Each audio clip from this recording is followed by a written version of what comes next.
Hello, everyone. I'm Dana Perino, along with Paul Morrow, Jessica Tarlov, Jesse Waters, and Greg Gutfeld. It's 5 o'clock in New York City, and this is The Five.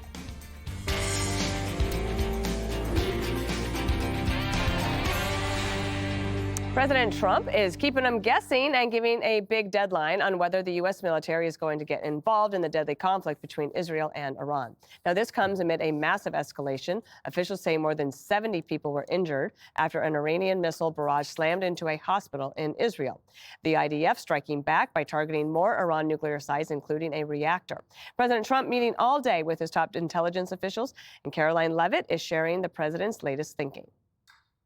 Have a message directly from the president, and I quote, "Based on the fact that there's a substantial chance of negotiations that may or may not take place with Iran in the near future, I will make my decision whether or not to go within the next 2 weeks." Iran has all that it needs to achieve a nuclear weapon. All they need is a decision from the supreme leader to do that. And it would take a couple of weeks to complete the production of that weapon, which would, of course, pose an existential threat, not just to Israel, but to the United States and to the entire world. The conflict between Israel and Iran causing The View to make some pretty outrageous comments and comparisons. Whoopi Goldberg just stepped in it. I'm sorry, but where the Iranian regime is today in 2025 is nothing compared to the United States. Hanging black people. So it is not even. Yeah, I think it's very different to live in the United States in 2025 than it is to live in Iran. Not if you're black. Not for everybody. Not if you're black. Earlier today, I imagined what it would have been like if you had been on the set and what you would have said to Whoopi when she said that. Well, her reaction is born of identity politics. If you help these Jews, you're going to hurt the blacks, which is weird coming from a lady named Goldberg. But I believe on The View, they have a rule. One panelist has to say something so crazy every day that everybody else looks sane. And that day was Whoopi's, and Joy Behar and Sunny Huston suddenly don't look totally bat poop nuts. But I think she's like, it seems to me since Trump, 2015, 2016, she's now just operating on non-conscious thinking. Everything is a reflex, and she says what's easily retrievable. It's Whoopi AI. It's not even a real Whoopi anymore. She just has race, and she just pulls out of it. You know, one of the many benefits of Trump is his refusal to land in the world of the half opinion. You know, he thinks it through. You know, they're both sides traffic in half opinions. We don't want war, half opinion. We don't want Iran to get the nuclear bomb, a half opinion. And those are the easiest opinions to have because no one's going to disagree with you on either one because you're not discussing the risk of both decisions. Both decisions have risks. So in a weird way, half opinions are propaganda. Telling the story without a risk is a lie, and it helps you advance your cause. That's propaganda. So then you look at Trump. This is a good example. You know, people could say Americans could drop bunker busters to destroy Iran's facilities. That's a half opinion. What does Trump do? He says, do they work? Mm-hmm. You know, he thinks it through by asking the question that bureaucrats don't ask because they don't want to sound stupid, but he's actually asking, does it work? And I think that's why we elected him. One of the reasons is that he isn't going to do anything where he's going to lose. That's why I didn't believe that he lost in 2020. And he's right. But right. He won't step in until he knows it's going to work. And so you voted for him. You got to trust him. The other thing I was thinking about, Paul, is he's got a remarkable skill of keeping people guessing, but being very transparent. Yeah. And it must be very confounding to people in Iran who are like trying to figure this guy out. But he's basically showing you his work, but also keeping it a secret. Yeah, and when you think about it, he's talking about a deal, right? And they're sitting in Tehran saying, deal? What deal? What is the what are the options that we have here? Because if you think about it, where do we stand? Our red line is absolutely no enrichment, right? And we're supposed to have unfettered access to all the uranium enrichment sites. That's the deal we got now. Mm-hmm. That's what the AIEI is supposed to be doing right now, and they told us to go pound sand. I think really what's going on, I'm not advocating for any of the positions here, because at the end of the day, you have to remember something. They have a lot more facts than we do up on Capitol Hill. Trump is operating off of far more facts than we are. So at the end of the day, as Craig said, we elected him, we got to trust him, right? But the immediate issue is fertile.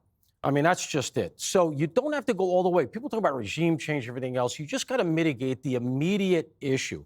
If you do that, and like I said, take the deal off the table. If you get rid of the immediate threat, well, then you bought some time. Now, ultimately, regime change is where this thing has to devolve to. At the end of the day, whether you like it or not, you have an adversary who cannot exist without that bomb. The mullahs cannot list long-term without that bomb. They learned the lessons of Gaddafi. We need this thing. They're going to keep trying. That's just all there is to it. So you got this adversary. They say they want to kill you. They're trying to get the bomb. At the end of the day, at some point, they got to go. But you don't need that right now. You just got to mitigate the immediate problem, which is Ferdow. What I think he's doing is, and that's why I think you can see this 2-week window, the last thing he wants is any American blood here. And right now, the Iranians still do have some offensive capacity. They do have the ability to fire missiles, maybe hit some American assets, and in many ways, almost worst, is hitting some of our adversaries, some of our allies. You get some dead Europeans and et cetera in some place inside the red zone in Iraq. We got an international Megillah. That's the last thing he wants. I think he's buying time, waiting till they are out of that capacity. And then, my own opinion, I think that's when he moves. And then ultimately, long term, if you notice, we hit their internal security. That's the besieged. That's the one who keep their people down. The Israelis took that out yesterday. They're also now hacking the media and saying, rise up, unlike what we saw during the Green Revolution. I think long term, that's the second stage. But the first stage is Ferdow. And from where I sit, you got to mitigate that. Dana, can I ask Paul a question? It's important. Yes, sure. What's a Megillah? Do I have to explain all the NYPD-isms to you? I don't know what it is either. I thought I would look You it never up heard later. the term Megillah? No, what is it? It's like related to Fugazi. He said, Paul used the phrase pound sand. I have a feeling that if they do go through with this, that's exactly what this would be, to be pounding some sand. Yeah, when he says it could last 2 weeks, I'm looking at what 2 weeks is away from, and that would be July 4th. So I could see Trump lighting up the skies over Iran on the 4th of July, or I could see him doing it this weekend. Maybe he's bluffing. I have no idea, but it looks like it's moving pretty quickly because if you take out the underground nuclear site, you can't just sit back and watch and let the Iranians retaliate and hit your bases and hit your ships. You have to have a pretty significant bombing campaign to neutralize any sort of Iranian offensive capacity. That's missiles, command and control. You got to hit everything. So you're just not a sitting duck. When we think about negotiations, Trump's made it pretty clear. This thing's either going peacefully or violently. And the decision's the Ayatollah. Ayatollah's 86 years old. He's been in power for 3 decades. He's a religious revolutionary. Is this the kind of guy that's going to negotiate? He's a proud old man that's probably going to go down fighting. Now, the question is, if you hit these underground facilities, does he stay in power? Can he stay in power? Can he wield power in a country where you've lost your ballistic missiles and you've lost your only leverage, which is your nuke? I don't know. So do you leave him in power and wait for a coup, or do the Israelis get so pissed after hospital strikes that they're going to just go in and launch a decapitation strike? I don't know. The thing about Iraq and Iran and makes it a lot different is the geography. If you look at Iran, it's surrounded by mountain ranges. All right, so it's very hard for foreign fighters to pour in from all over the region. And not only do they have the borders that are surrounded by mountains, I mean, look at that. You have 2 major deserts in there. So once you get over the mountains and through, you have deserts you have to go through. So this is not Iraq. And also, if you do, God help us, if you do go in and there is some sort of coup and you have to maintain some sort of government there, remember what happened in Iraq, the de-Baathification. That backfired. We fired everyone in the military, every cop, every civil administrator, every bureaucrat, and then all those guys got pissed off and then left with a gun to form a militia, and there was no one to run the country. So things have been learned. Or, since all options are on the table, Dana, I could see Trump just letting the Israelis get their hands even dirtier and launch commando raids into this site. So when he says all options on the table, they are, and I agree. I trust Donald Trump to make the right decision here. Whatever he does, I think it'll be the right call. What's also interesting, Jessica, is the polling that came out last night that shows a great majority of the American people are concerned that Iran could have a nuclear weapon and that they support action. And I think What's interesting, you could get online and you can go way down deep and you could be online for 2 days straight while you're sitting at home waiting to come back to work until the medicine kicks in. And then you get a poll like that and you're like, oh, okay, actually people are pretty sane. Yeah, I think another question that the Fox poll asked was about does the Israeli strikes make the world more dangerous? And 59% said yes to that. So you can, as usual with polling, you can find the answer that you want in there. And I would say it's a uniform feeling that people know that Iran is an adversary, that they don't want them to have a nuclear weapon. But once you start having a conversation about regime change, Americans get very skittish about this. And it was the first time, at least, that I had heard a senator mention it this morning. Tom Tillis was being interviewed, and he said it's time for regime change. And that is something that really flies in the face of Donald Trump, the peacetime president, or Donald Trump as the campaigner. I think that if this is packaged as we are going to take out their nuclear weapons, but we are not trying to take over their country, and we're not going to get engaged in decades-long wars that we have no business being in. People remember what that was like, and they don't enjoy it. It's also interesting to me, Senator Mark Warner, who is the ranking Democrat on the Intel Committee, was echoing what Tulsi Gabbard had testified to back in March, where she essentially said, Iran is not on the precipice of having this weapon. Do you believe that? I don't know. I don't think Mark Warner has any reason to back up Tulsi Gabbard for fun, right?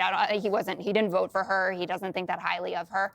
And so I believe that Bibi Netanyahu is taking advantage of the situation, and he knows that Trump is going to back him up, and that Trump believes that the Israelis have earned this. I'm going to use the point, Greg, that I was supposed to make 2 days ago, that he has faith in the Israelis to be doing what's in quote unquote, the best interests of the region. But you're going to have a real issue if this turns into a redux, putting aside the topography of Iran, of what we have already seen before, and you're not going to have an American appetite for it. I also wanted to note, I was listening to Admiral Stavridis, I always mess up pronouncing his name, and he was talking about the implications of hitting Fordo, and he said you could essentially be creating a dirty bomb. So you explode this nuclear facility, and then you have enriched uranium just flying around in the sky, and you could be poisoning people. And that's something that I hadn't heard discussed before and should be a consideration. But if Israel can essentially get rid of their missile capacity, just wear them out, maybe that's what the 2 weeks is. We'll see what they have after 2 weeks. Can I throw in one curveball at the end here? Is it a Megillah? Yes, here's the Megillah. If Ukraine had kept their nuclear weapon, this wouldn't have happened.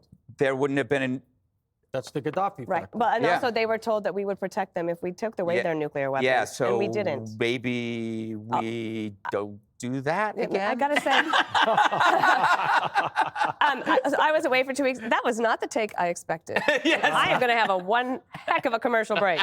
Click here to subscribe to the Fox News YouTube page to catch our hottest interviews and most compelling analysis. You won't get it anywhere else.